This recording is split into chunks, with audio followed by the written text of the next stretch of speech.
我的老闺蜜也是我的亲家，还与我住在同一个小区。我的老公是规划院的设计师，他的老伴是大学里的教授。两个退休的高知最近突然忙了起来，各自找了舞伴跳起了广场舞，还被众多广场舞伴调侃为舞坛伉俪。两人对此毫不避讳，每天拉着舞伴跳得热火朝天。我和老闺蜜一商量，到了这个岁数还计较什么？离婚，断得干干净净。后来他们因跳广场舞摔瘫痪，哭着求我们回去。大家好，开始今天的分享之前，希望你能给人间烟火点个订阅，我将会分享更多优质的内容。今天晚上老地方照旧风月无边，小区团购群里发出来这样一条信息，很快就被撤回了，可还是被我看到了。风月无边是我的老伴宋明山，发信息的人我没有看清是谁，只是记得头像好像是一双红舞鞋。我在群成员里翻了很久，几百人的群，看得我眼花缭乱。70多岁的年纪，眼睛早就不好使了，看的时间一长头就疼。让我头疼的还有那双红舞鞋。我想到最近宋明山每天晚上都往外跑，直到很晚才回来。他说是去跳广场舞，我还笑他，堂堂一个国家级规划院的退休设计师，也在小区里和大家一起扭。这要是放在从前，他会觉得丢面子，绝不会去。不过我还是支持他跳广场舞的。前一阵他大病了一场，医生说主要原因就是常年坐办公室，缺乏运动，抵抗力差，建议他多活动活动。虽然我每周都给他炖鸡汤、排骨汤，换着花样的给他补身体，但是运动还是必须的。我想着跳舞正好对他的身体有帮助，反正家里他也帮不了什么忙，收拾家务的活儿一直都是我来做。宋明山就是个甩手大掌柜，他的手是用来画设计图的，十指不沾阳春水。儿子也已经成家，多年的辛苦也算是熬出了头。可是我却不知道跳舞还能把家跳没了。下午的时候，闺蜜罗娟发过来几张截图，又把我拉进了一个名叫舞动夕阳的微信群。截图里宋明山的头像异常明显，他在群里显然是个积极分子，定时间、买水、买饭、联系场地，他事事都冲在前面。而看到下面，我看见了那双红舞鞋，微信名字叫3月雪。他在群里宣布晚上要和宋老师给大家做示范表演，群里一片叫好，而他们送出的祝福却让我目瞪口呆。舞坛伉俪。不一会儿，罗娟把电话打了过来，姐，你看到了吗？看到了。我还没有缓过神来，依旧有些木讷。这个3月雪叫付芳芳，是个退休的工人，她半年前和你家老宋搭在一起跳舞的。你怎么在那个群里？怎么不早告诉我？姐，这事儿怪我，我其实早就藏在那个群里，就是要监视我家老黄的。他也在小区里跳舞，不瞒你说，老黄也跳出圈了，跟他那个舞伴叫什么崔丽的也天天混在一起。我本来是想找到证据跟他摊牌的，结果看见了你家老宋的证据。他语气平静，好像老黄是隔壁家的一样。老黄也出圈了，闺蜜的老伴叫黄如诗，大学文学系的教授，自视清高，来去如风的黄教授，退休以后也加入了广场舞队伍。我也是最近发现他有问题的，天天晚上往外跑，老晚才回家，出门总是油头粉面，还喷香水，这是他原来最讨厌的。要是哪个学生喷了香水上课，会被他轰出教室。我一猜他就有问题，果不其然，他和崔丽在群里打情骂俏，旁若无人。姐，你说这样的男人咱们跟了一辈子，有什么意思？我有些疑惑。跳广场舞不是很多人一起吗？不是像做操一样踢踢腿、伸伸手吗？我没有跳过广场舞，也没有在小区里看过，只是在手机刷视频的时候见过，想着应该都差不多，根本不是。他们跳的是交谊舞，贴脸的那种，舞伴都是固定的。天哪，怎么会这样？我从没想过家里会发生这样的事。我与宋明山过了大半辈子，虽然说不上相濡以沫，但总算是相敬如宾。他是设计师，我是小学老师，毕竟都是受过高等教育的人，算是有些共同语言。对待家庭，我也是尽心尽力，自问没有什么做得不好的地方，可是却换来他临老入花丛，我该怎么办？姐，咱们怎么办？我听你的。罗娟也在这样问我。娟子啊，咱们都这个岁数了，熬了大半辈子，孩子也都长大了，咱们还争个啥呀？这个事说出去都觉得丢人，让人家戳脊梁骨。算了吧，咱们就跟他们离吧，离婚，断得干干净净，人间清醒，其实不晚。我迅速地找了律师，在离婚协议书上签好我的名字。罗娟那边更快，第二天一早已经住到了酒店里。姐，306房间，等你过来啊，咱俩好久没睡在一起了。是啊，好久没有了，上一次好像还是40年前。人生如穿梭，一个记忆就恍如隔世。我们忙忙碌碌地奔波在自己的轨道上，身后的很多记忆仿佛就在昨天，却早已远去几十年。做了离婚的决定后，我突然感觉到放松，千斤重担一下子扔在地上，感觉呼吸都很畅快。在那个时刻，我明白了一个道理：想要远行，就要先卸下背上的包袱，就算包袱里的东西再重要，也是阻碍你前进的重量。宋明山还没有起床，昨晚他回来得很晚，想必是事饭做得有些多，累坏了。我静静地收拾行李，却发现没有什么可拿的。这些年，我省吃俭用，勤俭持家，基本上没有给自己添置什么衣服。大号的旅行箱竟然空着大半。我收拾好东西，宋明山也醒了，他根本就没注意到我，径直走到餐厅，准备像往常一样吃我准备好的早餐。结果桌子上空空如也。莫平，没有早餐吗？他还没有完全清醒，揉着眼睛打着哈欠问我。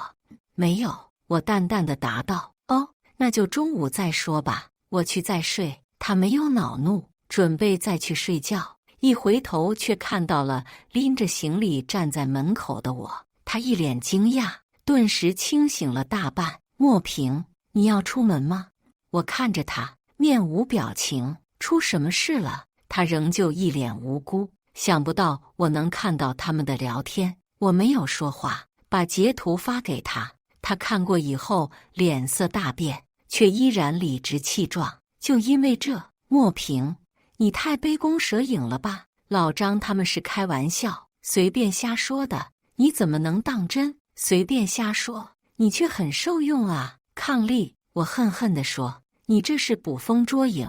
就凭一张截图，一个称呼，你就断定我们婚外恋？你这是没事找事！他突然变得暴跳如雷，仿佛受了天大的委屈。莫平，你说支持我跳舞，医生也说跳舞对我的身体有好处，我以为你是真心支持，谁知道你却小肚鸡肠，无端猜忌，太让我失望了。他竟然先发制人，让我觉得更加可笑。宋明山，是我无端猜忌吗？你心知肚明吧？失望的人应该是我。李莫平，他提高了1倍声音，脖子上青筋暴露，2只眼睛瞪得发红。咱们几十年夫妻，你一点信任都没有。要是这样的话，咱们就甭过了，请你滚出这个家。眼前的人突然让我感到陌生。这是一副我从未见过的面孔，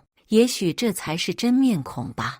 戴着面具活了几十年，他大概是累了。我微微一笑，拉起行李开门而出。在门口，我提醒他，离婚协议书我签好字了，在桌上，你记得签。随后头也不回地走了。身后听到屋子里打碎水杯的声音。酒店房间里，儿子和儿媳已经气呼呼地坐着，罗娟倒是表情轻松，斜眼看着他们俩。我一进门，儿子就开始阴阳怪气，离家出走啊，这算是赶时髦吗？也不看看什么岁数，能出走到哪去？我不动声色，把旅行箱放下，自己倒了杯水。他见我不急，便索性追着我说：“妈，做儿女的本不应该说您，可是您确实做得有些过分了。我爸和傅姨跳舞，那不也是为了锻炼身体吗？您一开始不也是支持的吗？”傅姨，他叫的倒是亲切，听这称呼，他应该早就知道了。我抬眼看着他，目光凌厉，他有些心虚，眼神躲闪，却继续说：“我用人格担保，我爸和傅姨是清白的，他们什么都没有。别人说他们什么伉俪眷侣的，都是开玩笑，没有人当真的。也就是您把他当作宝，还当真。”我实在忍无可忍，冷哼了一声：“哼，你说的没错，也就我把他当作宝。不过那是以前，从今往后不会了。”他被我顶了一句，用力地咽了一下口水，继续喋喋不休地说：“我爸他这些年为了咱家付出了这么多，他那么辛苦，落了一身的病。前些日子那场大病，我爸都瘦了，要不是跳舞，他能恢复得这么快吗？我们还说过几天请傅姨到家里吃饭，好好感谢感谢他呢。他可不想您，人家善解人意，通情达理，没有您那么小气。您闹这么一出，这让我们怎么出去见人啊？我爸的面子还要不要了？我和于心在小区里都抬不起头了。”啪！我把水杯扔在地上，摔得粉碎。觉得抬不起头，就低着头做人，总比做畜生好。别跟我说你们和你爸的面子，在他勾搭上别人的时候，面子就已经丢了。我和邻居们都不熟，他们都不知道你爸还有老伴。如果知道的话，他这样的行为，你觉得人家会夸奖他吗？他会有面子吗？这么多年对你的教育，都就着饭吃掉了，我就不应该给照顾你们父子，养出了2只白眼狼。滚！另一边，儿媳也被罗娟臭骂了一顿，她也在替黄如诗说情。罗娟脾气更暴躁，2句话没说完，已经动手扇了儿媳耳光。你们父女一对不要脸，和宋明山那爷俩一起滚蛋吧！别再让我看见你们，真恶心。2个人被我们轰了出去。我蹲在地上捡着摔碎的水杯，罗娟过来蹲在旁边帮我一起。2个人也不说话。一个不小心，玻璃碎片划破了我的手，一阵钻心的疼从指尖袭来。他连忙抓住我的手，拿纸轻轻地擦，边擦边流眼泪。姐，你说咱们上辈子是造了什么孽，怎么会摊上这样的老公和儿女？我抱着他，像我们年轻时聊心事一样，路都是咱们自己走出来的，只怪咱们对他们太纵容，太顺从，也没把孩子教好。好在咱们还能动，人生还有余额，就别浪费。罗娟狠狠地点点头。这一群白眼狼，我们不伺候了。我们租住的酒店离小区并不远，我回家去拿几双鞋，特意赶在晚上宋明山出去跳舞的时间。我离家1星期，家里一定很乱。虽然我有了思想准备，但是一进门还是出乎了我的意料。屋里到处都是尘土，沙发上堆满了穿过的衣服，厨房里摆着很多外卖餐盒，有些已经发出了异味。厕所里堆着内裤和臭袜子，味道更加难闻。床上被子也没叠，胡乱地堆在一边。鞋柜里的鞋子东倒西歪，几乎没有2只凑在一起的。我翻了好久，把鞋柜收拾整齐，才找到我要拿的鞋。然后，为了能去厕所方便一下，我把那些脏衣服和臭袜子一股脑全都扔进洗衣机，不管内衣外衣，混在一起洗。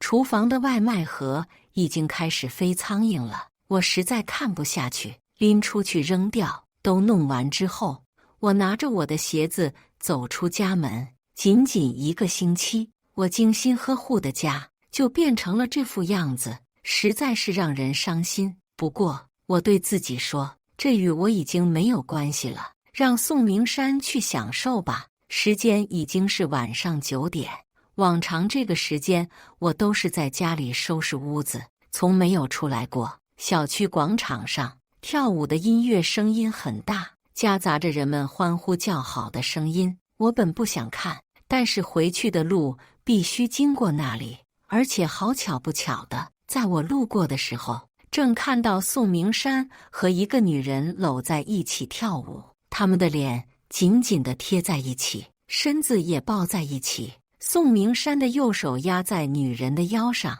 甚至更靠下。女人打扮得花枝招展，脸上画着浓浓的妆，媚态十足。此刻，她的左手搂着宋明山的脖子，整个身子都靠着他，脸上浮现出得意的微笑，仿佛在接受众人的祝福。宋明山则丝毫看不出像是一个退休高知，脸上喜笑颜开的样子，更像是胡同口的小混混。两个人不停地旋转扭动，一旁的人在欢呼，场面十分热烈，他们也特别陶醉。我压了压怒气，深吸一口气，缓缓地走到他们跟前。乐曲已近尾声，他们的舞步逐渐慢了下来，身子却还紧紧地贴在一起。有人看到我，却没人认得我。哎，怎么回事？我们这儿还录着像呢。大姐，你别过去啊，这人是谁呀？怎么这么没眼眉呀？影响宋老师抗力发挥了。此时，宋明山已经看见了我，一脸错愕。莫平，你……话音未落，我一个巴掌扇了过去，他被打得一个趔趄，身边的女人连忙扶住他。你是谁呀？他一手叉着腰，另一只手指向我，把胸膛向前顶，大声地闹着：你是神经病吧？疯婆子跑过来打人，都把我们老宋打坏了。看着他的样子，我脑中竟然冒出了鲁迅先生的一个形容：细脚伶仃的圆规。人们忽地围了上来，纷纷指责我。有几个人拉着我要去报警，那女人也不依不饶，一副拉破头的样子，顶着脑袋上的爆炸头，想要往我身上撞。我一动不动，冷冷地看着宋明山，他就在人群的后面，静静地看着我。我手里的鞋子被人们打掉在地，盒子散开了，里面的鞋滚落出来，被他们踩烂。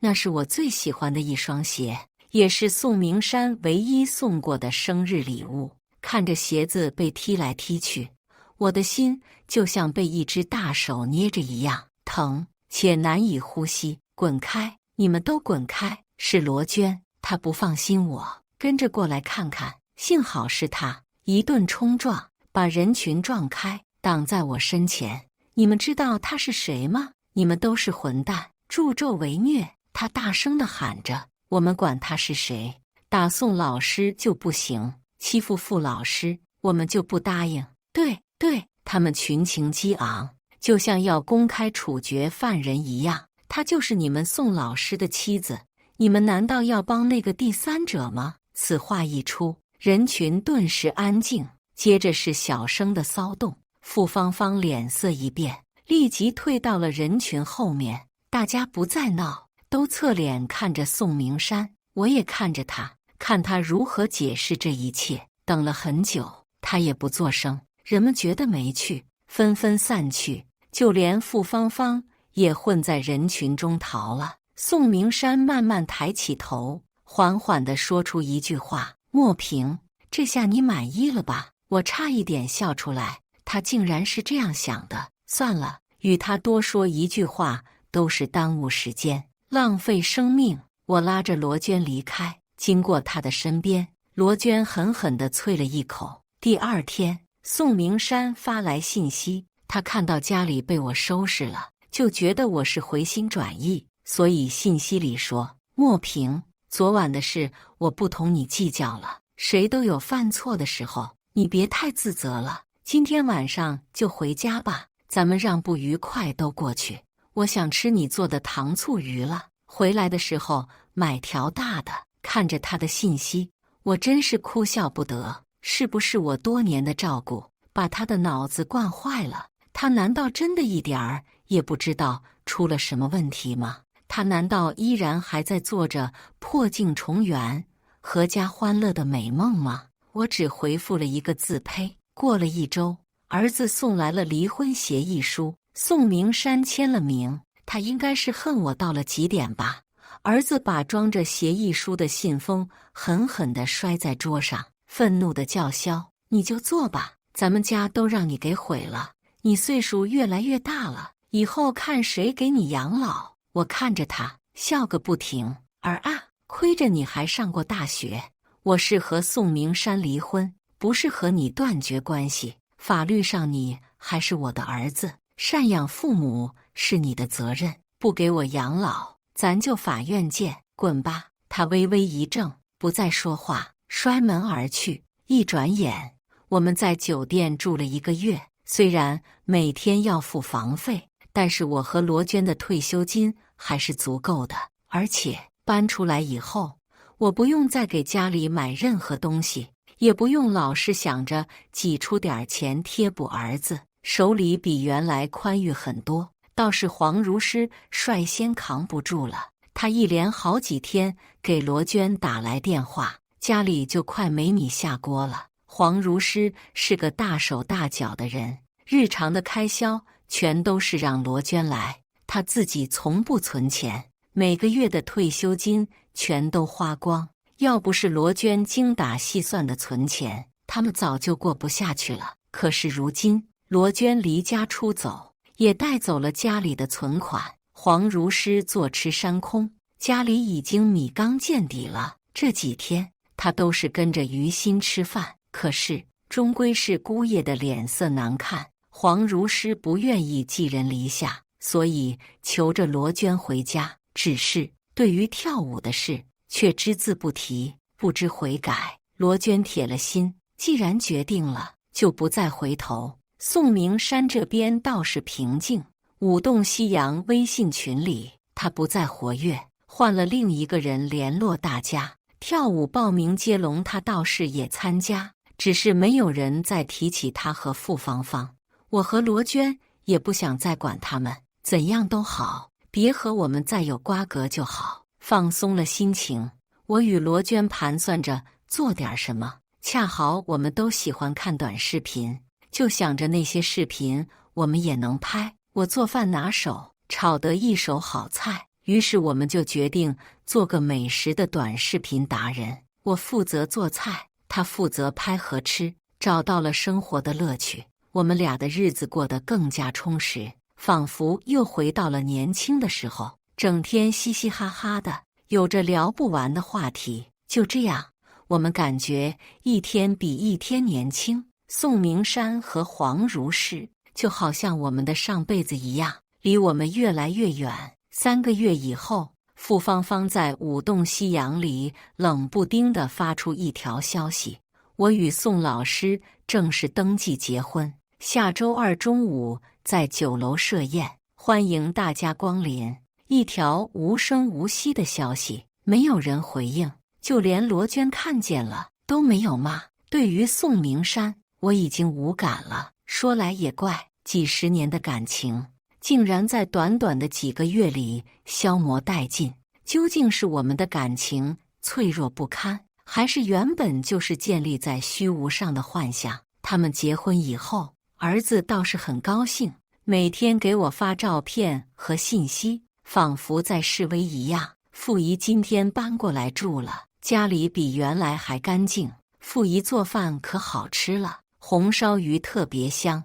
我爸身体比原来更硬朗了，他们现在上午也去跳一场，可是小区的红人了。傅姨编的舞蹈入选了街道的广场舞比赛。我爸和傅姨要去比赛了，听说还能上电视，几乎每天都有这样的信息。我不胜其扰，把他拉黑。我本来以为日子就会这样过下去，谁知道3个月以后，事情发生了变化。宋明山瘫痪了。那几天，我和罗娟去外地出差，为一个酒店拍短视频宣传，走了大约半个月的时间。回来以后，得知了这个消息。带来消息的是黄如诗，他带着悔过书来找罗娟，痛哭流涕地承认错误。我们听了半天，勉强能听明白一些。他与那个舞伴崔丽彻底决裂了，也不再去跳广场舞了，因为宋明山跳舞的时候摔倒，摔坏了腰，瘫在了床上。我这才想到，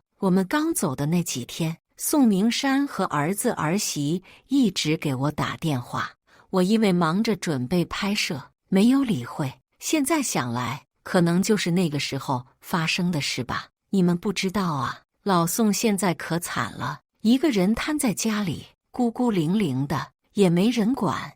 我前2天过去看他，那屋里的味道都不对了，别提多可怜了。黄如诗提起来，一副心有余悸的样子。不是有傅芳芳吗？他们不是结婚了吗？罗娟幸灾乐祸地问：结什么婚啊？他就是那么一说，跟大家显摆呗。老宋其实一直都不想领证，背地里跟我哭过2回了。他说，话说到一半，黄如诗看看我，叹了口气：哎，也是怪他自己，好好的日子非得作妖，这么好的老伴不要，找了那个害人精。那天要不是他，老宋不会摔跤。本来老宋已经跳了1晚上了，明显看出来累了。他为了跟大家显摆，非要拉着老宋再跳一段华尔兹，那一圈一圈转的，老宋一下子就摔在花坛边上，腰正好摔在花坛围墙上，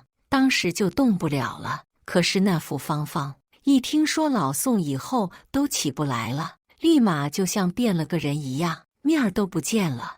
你家儿子登门找过他2次，我闺女还去找了1次，都没用，门都不开。再过几天更过分，干脆锁门走人了。到现在不知道人去哪儿了。就可怜老宋，不可怜，他活该。可是日子也确实苦了。黄如诗边说边唉声叹气，偷眼还看着我的反应。罗娟踢了他一脚，让他别再说了。我笑了笑，老黄，你不跳广场舞，是不是就是被他吓的呀？你们这些出轨的，下场都不怎么好呀。他尴尬地应着，轰走了黄如诗。罗娟拉着我的手，忧心地问我：姐，你打算怎么办？我打算把昨天拍的短视频赶紧发布，要不然今天该断更了。他听了哈哈大笑，我多害怕你又心软呢。我把他紧紧地拥在怀里，轻轻地说：我是心肠软，却不是脑子傻。这一次的事让我看清这个人的真面目，我难道还要自寻死路吗？倒是你应该好好考虑考虑。我看老黄像是真心悔过，你是不是可以给他个机会？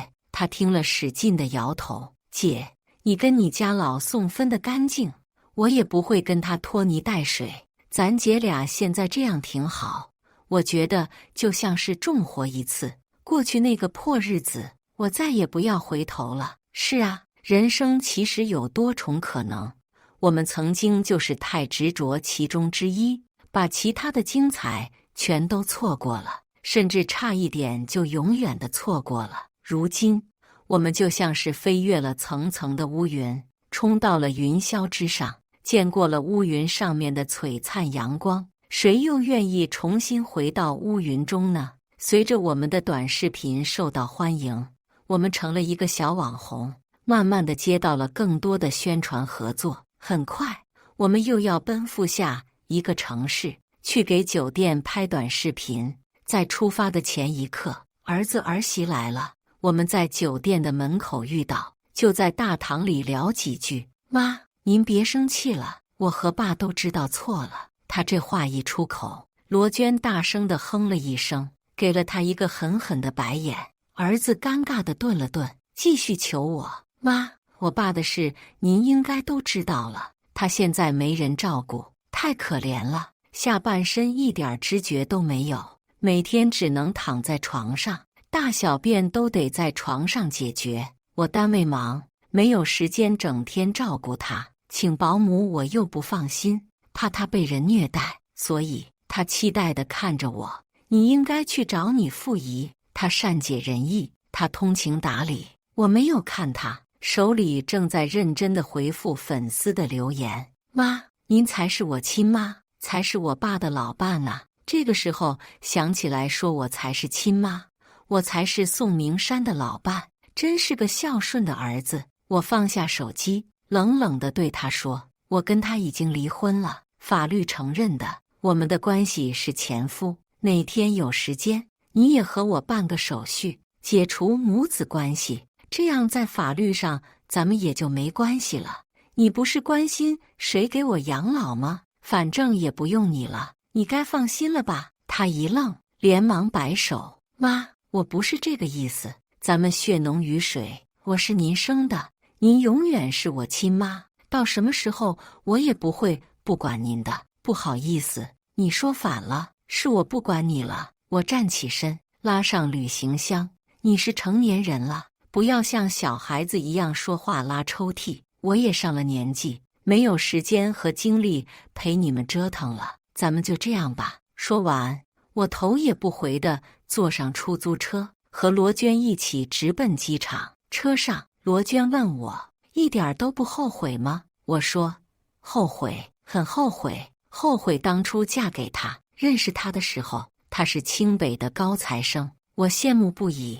我像个迷妹一样的追求他，结婚以后像个佣人一样伺候他，老了以后又像亲妈一样的照顾他，到头来呢，只换回了小肚鸡肠的评价。我这一世太不值了，幸好在暮年之时还能有机会让自己清醒。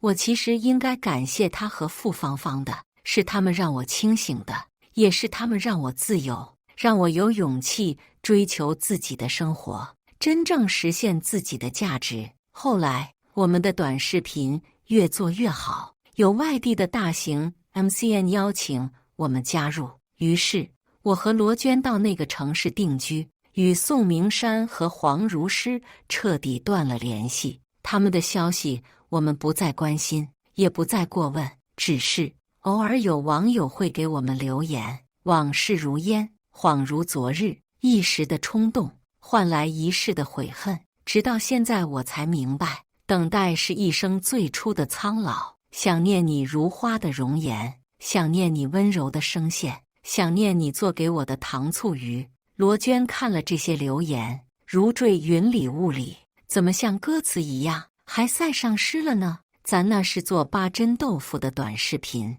怎么还出来糖醋鱼了？删了。我轻轻一笑，删除了留言。过了2年，于心来了，他辗转找到了我们的住处，一进门就跪在地上大哭。罗娟呵斥：“给我滚起来！你这是哭丧呢？”于心连忙抹眼泪，规规矩矩地站在一边。妈，你们这2年过得还好吗？你看呢？没有你们这些垃圾人和糟心事，我们俩过得可好了。那就好。于心小声地说，然后停顿了一下，似乎是在等着罗娟问他黄如诗怎么样。可是罗娟却不再发问，拿着一本菜谱书翻看着。等了一会儿，于心干脆主动说：“妈，我跟宋宇离婚了，现在跟着爸在家住。”哦，我和罗娟一起应了一声，毕竟宋宇是归我负责的。爸现在不跳舞了，每天都在家练书法。过年家里的福字对联都是他自己写的呢。宋宇那边不太好，宋叔叔身体越来越差了，现在已经不大认识人了。宋宇总是要照顾他，耽误了工作，也被单位开除了，现在只能每天跑网约车。他看了看我，连忙向我解释，不过我和他离婚不是因为他被开除啊，是因为总是吵架，天天家里日子都不像过的了，盆朝天碗朝地的，也没有心情收拾。两个人谁看谁都烦了，分开可能还能做朋友。我冲他微微一笑，小心啊，你们年轻人的事自己决定就好，只要不后悔，什么决定都可以，总比到了我这把年纪再做决定要好多了。他尴尬的一咧嘴，拿出一个盒子递给我。我来之前去看了一次宋叔叔，他一阵清醒一阵糊涂的。我去的时候正好赶上还算清醒，他一直哭一直哭，说他后悔，他只想亲口跟您说一声对不起，只是觉得可能没有这个机会了。他托我把这个交给您，希望您不要再恨他了，这样他也会走得安心。我接过盒子，犹豫了一下，慢慢的打开，里面竟然是那双鞋子，就是他唯一送给我的生日礼物。那双在那个混乱的晚上被人踢来踢去踩烂的鞋子，鞋子显然被人处理过，脏污的痕迹已经不见，损坏的地方进行了修补，只有个别位置有些压痕。鞋子上放着一张纸条，上面歪歪扭扭地写着几个字：我爱你。不知不觉，我泪如雨下，不是后悔，不是原谅，也不是释怀，是可怜我这悲哀的一生。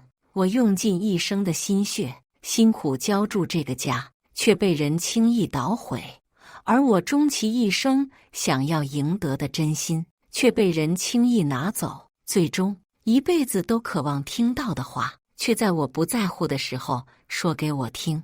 这是对我这一生的讽刺，也是最残酷的惩罚。算了，都这个年纪了，还计较什么？一切随风吧。我把纸条放回去，盖上盒盖，对于心说：你回去，如果还能见到他，麻烦告诉他，我不恨他了，原谅他了，只是希望下辈子就不要再相见了。以上就是今天分享的故事。大家有什么想说的、想吐槽的，欢迎在下方评论交流，也更希望能给人间烟火点个订阅，我将会分享更多优质的故事内容。